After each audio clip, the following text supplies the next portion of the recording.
In this highly anticipated episode, we are delving into the intricate world of extracorporeal suturing in lab surgery.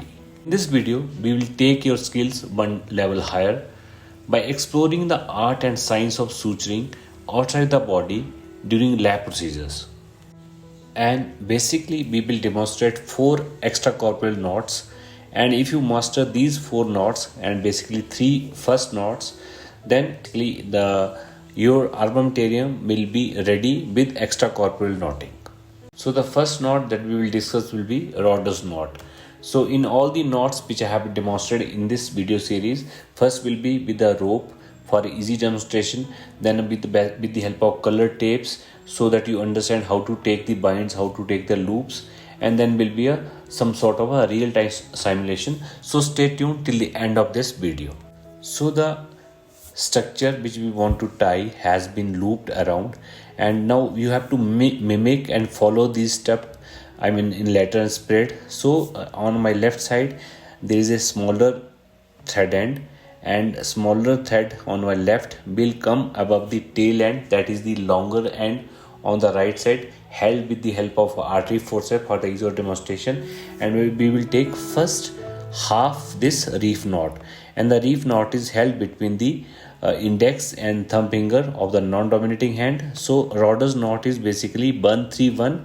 So this one knot, one half reef knot, then 3 binds around these 2 threads, then one lock. So lock is again on the longer or the thread on the right side only, you have to remember, and then you lock it partially.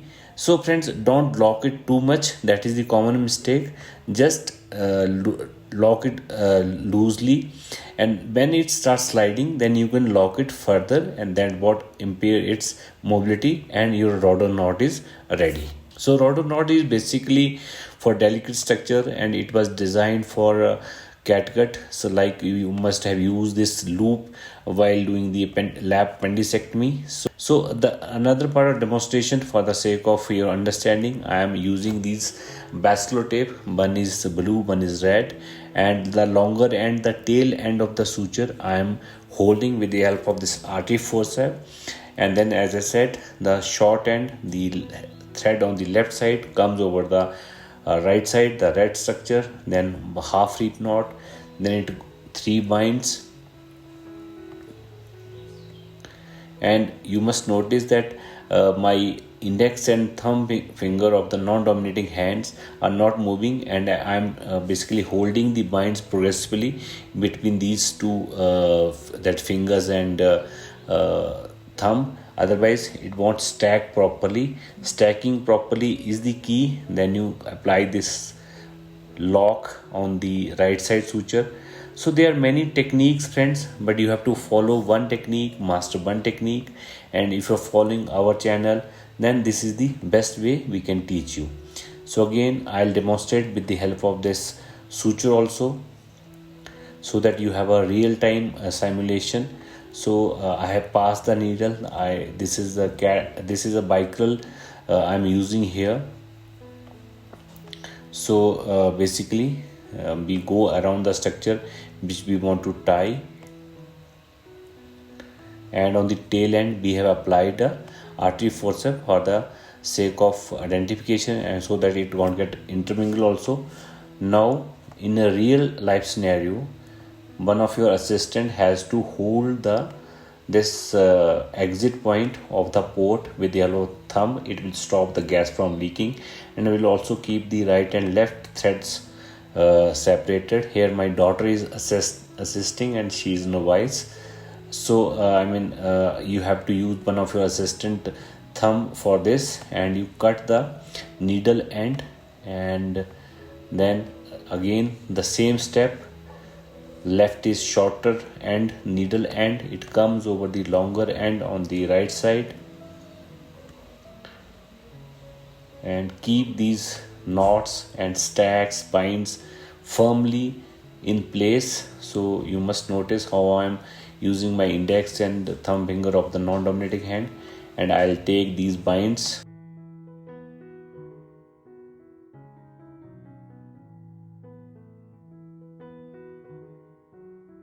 one bind, two bind, and third bind. And progressively I am progressing my index and thumb finger to keep the stacks in place. And again, don't mix it. You have to take a knot on the right side thread, that is the longer thread, and you come below and these stacks properly stack.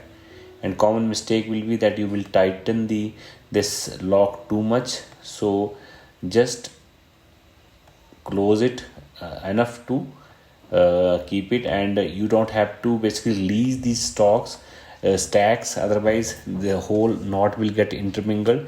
You can take the help of one of your assistant, and now he's gently locking it and pushing these binds so that there's a proper stacking.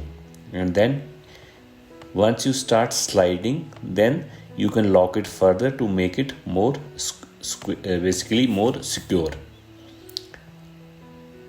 And cut this tail end, roughly keep 1 to 2 centimeter long.